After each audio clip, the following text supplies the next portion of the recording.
Obviously, in many respects, we're in a much more positive period at this point in recognizing the linguistic resources that children bring to school. And a lot of that change comes right back to Cabby and the work that you've done tirelessly. I have a huge amount of respect for the way educators across the state have risen to the challenge and how they're coping and helping their students cope with challenging times.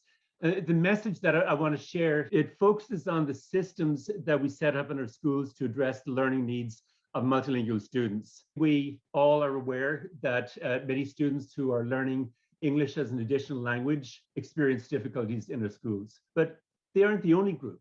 We know from studies all over the world that students who are growing up in poverty, who don't have the privileges of their more affluent peers, often struggle academically. And this is a systematic pattern that characterizes virtually every education system around the world. We also have students who have experienced and are experiencing the effects of racism and various kinds of discrimination in our society.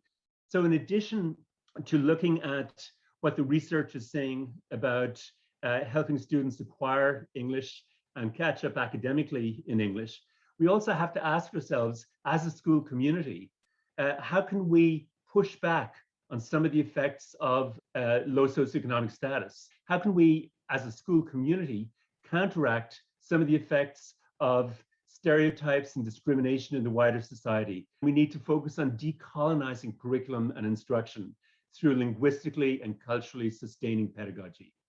We need to valorize and build on the linguistic varieties that students bring to school. When we talk about, when we look at all of the systems that we have in our schools, we're working not just to help students learn English, we're working to help students overcome the effects of poverty and the effects of racism and other forms of discrimination.